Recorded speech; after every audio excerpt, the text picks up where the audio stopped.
Hi viewers, welcome back to our channel Latika stories. మీకు కానీ మన ఛానల్లోని స్టోరీస్ నచ్చినట్లయితే ప్లీజ్ లైక్ చేయండి, షేర్ చేయండి, సబ్స్క్రైబ్ చేయండి. అంతేకాకుండా ఎవరైనా ఫస్ట్ టైం మన ఛానల్ చూస్తున్నట్లయితే please do like, share and subscribe. ఇక ఈరోజు స్టోరీలోకి వెళ్ళిపోదాం. ప్రాచీ రాహుల్ పెళ్ళి ఫిక్స్ కావడంతో ఇద్దరు కలిసి ఇషికాకు ఫోన్ చేసి ఈ గుడ్ న్యూస్ను చెప్పారు. అది విన్న ఇషిక ఎంతో సంబరపడిపోయింది. నేను వారం ముందే వచ్చేస్తాను, మీ పెళ్ళి హడావిడంతా నేనే దగ్గరుండి చూసుకుంటాను అని వాళ్లకు మాటిచ్చి ఫోన్ కట్ చేసింది. సరిగ్గా అదే సమయానికి అశోక్ రూమ్లోకి రాగానే ఇషిక జరిగిన విషయమంతా అతనితో చెప్పి ఎంతో ఆశగా వారం ముందు వెళ్తాను అని అడిగింది. కానీ అశోక్ మాత్రం తనదైన స్టైల్లో మొహం సీరియస్గా పెట్టి ఎక్కడికే వెళ్ళేది అంత అవసరం లేదు, పెళ్లి రోజు వెళ్తే సరిపోతుంది అని చెప్పేసి మరో మాట మాట్లాడే అవకాశం కూడా ఇవ్వకుండా చకచక వాష్రూమ్లోకి వెళ్ళిపోయాడు. చాలాసేపటికి వాష్రూమ్ నుంచి బయటకు వచ్చిన అశోక్కు అలిగి బొంగమూతి పెట్టుకుని బెడ్ మీద కూర్చున్న ఇషికాను చూశాడు. తను ఏదో బుజ్జగిస్తాడని ఇషిక ఆశగా చూస్తుంటే అశోక్ మాత్రం తనకేమీ పట్టనట్టుగా పద డిన్నర్ చేద్దాం అని క్యాజువల్గా అనేసి కిందకి వెళ్ళిపోయాడు. అతని ప్రవర్తనకు ఇషికాకు మరింత కోపం వచ్చినా చేసేదేమీ లేక విసుగ్గా కిందకు వెళ్ళింది. అందరితో కలిసి డిన్నర్ పూర్తి చేశాక కిచెన్లో తన అత్తయ్య యమున గారికి సర్దడంలో హెల్ప్ చేస్తుంది. పని అంతా అయ్యాక యమున గారు ఇషిక తల్లలో మల్లెపూలు చుడుతూ వెళ్ళమ్మా, ఇప్పటికే చాలా లేట్ అయింది, వెళ్ళి పడుకో అని అనేసరికి అశోక్ కోసం పాలు వేడి చేసి ఆ గ్లాస్ తీసుకుని తన రూమ్లోకి అడుగుపెట్టిన ఇషికాకు అశోక్ ల్యాప్టాప్ ముందు కూర్చొని సీరియస్గా వర్క్ చేసుకుంటూ కనిపించాడు. ఇషిక తెచ్చిన పాల గ్లాసును టేబుల్ మీద పెట్టి వెళ్ళబోయింది. అశోక్ ఆమె చెయ్యి పట్టుకుని బలంగా లాగి తన ఒడిలో కూర్చోబెట్టుకున్నాడు. అకస్మాత్తుగా జరిగిన ఆ చర్యకు ఇషిక షాక్ అయింది. అశోక్ మాత్రం ఆమె తలలో గుప్పుమని వస్తున్న మల్లెపూల వాసనను పీలుస్తూ మత్తుగా కళ్ళు మూసుకున్నాడు. ఆ వాసన అతన్ని ఏదో మాయ చేస్తోంది. అతని చేతులు మెల్లగా ఆమె చీర లోపల నుండి ఆమె నడుమును తడవడం మొదలుపెట్టాయి. ఆ స్పర్శకు ఇషిక ఒంట్లో కరెంట్ పాకినట్టయినా బయటకు మాత్రం ఇంకా కోపం నటిస్తూ అతని చేతిని తీసేసి ఒళ్ళోంచి లేచి వెళ్ళడానికి ప్రయత్నించింది. అశోక్ ఆమె నడుమును ఇంకాస్త గట్టిగా నలిపేస్తూ తన వైపుకు తిప్పుకొని ఏంటి అని గట్టిగా అరిచేసరికి ఇషిక ఒక్కసారిగా ఉలిక్కిపడింది. కళ్ళు నీళ్లతో నిండిపోయాయి. ఏమీ మాట్లాడలేక వెళ్ళి బెడ్ మీద పడుకుంది. అశోక్ కూడా విసుగ్గా ఒక నిట్టూర్పు విడిచి గదిలో నుంచి బయటకు వెళ్ళిపోయాడు. ఇషిక తనలో తానే బాధపడుతూ అశోక్ ప్రవర్తన గురించి బాగా ఆలోచిస్తూ ఎప్పటికో గాఢ నిద్రలోకి జారుకుంది. ఉదయం నిద్రలేచిన ఇషికాకు కిందకు రాగానే యమున గారు ఎదురుపడ్డారు.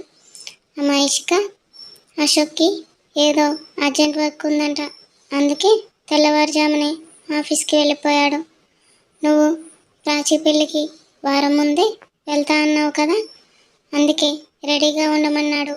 తనే వచ్చి నిన్ను తీసుకువెళ్ళి వాళ్ళ ఇంట్లో దింపి వస్తాడట అని చెప్పారు.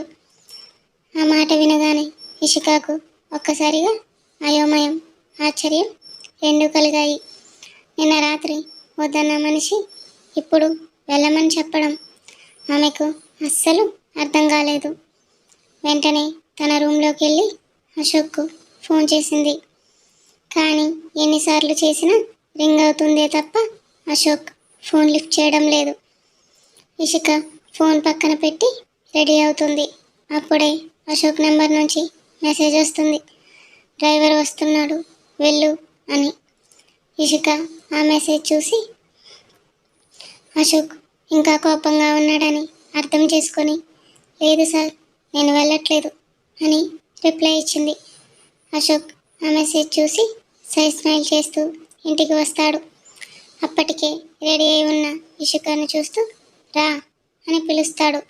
కానీ ఇషిక మాత్రం పంతంగా, లేదు సార్, నేను వెళ్ళట్లేదు అని మొండికేస్తుంది. అశోక్, ఏంటి డ్రామాలాడుతున్నావా అంటూ ఆమె రెక్క పట్టుకొని లాక్కెళ్ళి కారులో కూర్చోబెట్టి స్పీడ్గా కార్ స్టార్ట్ చేస్తాడు. తనని అశోక్ అంత రఫ్గా పట్టుకొని లాక్కెళ్ళడంతో ఇషికాకు ఏడుపాగదు. ఆమె కళ్ళ వెంట నీళ్లు కారుతుంటే అశోక్ విసుగ్గా కారును రోడ్ పక్కన ఆపి, హే, ఎందుకు ఇప్పుడు ఆ టీఎస్ ట్యాంక్ ఓపెన్ చేస్తావు అని చిరాకుగా అంటాడు. ఇషిక ప్రేమతో అశోక్ని గట్టిగా హత్తుకొని సారీ సార్ అని ఏడుస్తూ చెప్తుంది.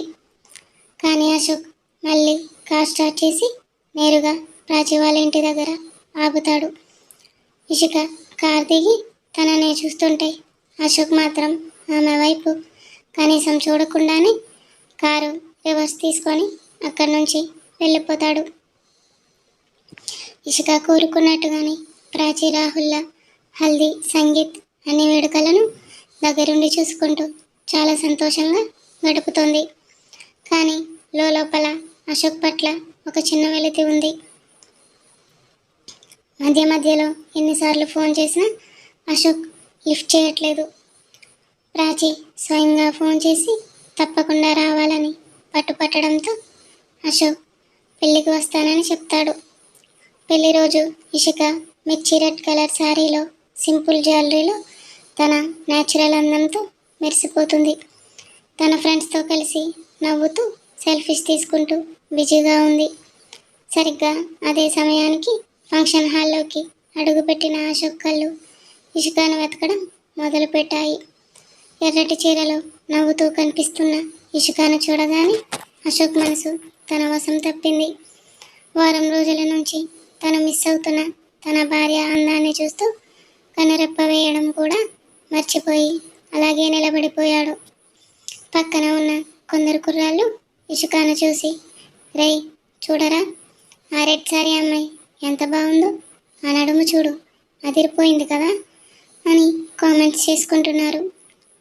అది విన్న అశోక్ లోపల కోపం వచ్చిన బయటకు మాత్రం చాలా కూల్గా ఒక సర్కాస్టిక్ స్మైల్ ఇచ్చి వాళ్ళ దగ్గరకు వెళ్ళి, bro, she is my wife అని చెప్పాడు. ఆ మాట వినగానే వాళ్ళు ఒక్కసారిగా షాక్ అయిపోయి బెత్తర చూపులు చూస్తూ సారీ బ్రదర్, సారీ అంటూ అక్కడి నుండి తుర్రుమన్నారు. ఇంతలో ప్రాచి, రాహుల్ పేరెంట్స్ అశోక్ను, ఇషికాను స్టేజ్ మీదకి రమ్మని పిలిచారు.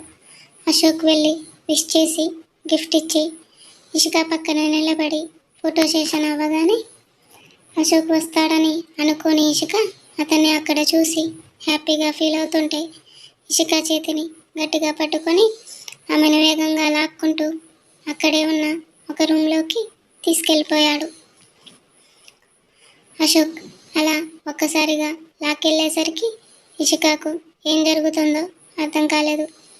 డోర్ వేసి అశోక్ తన కళ్ళల్లో నిప్పులు కురిపిస్తూ ఇషిక బుగ్గలను గట్టిగా ఒత్తేస్తూ, ఏంటి, మొగుడున్నాడన్న సంగతి మర్చిపోయావా?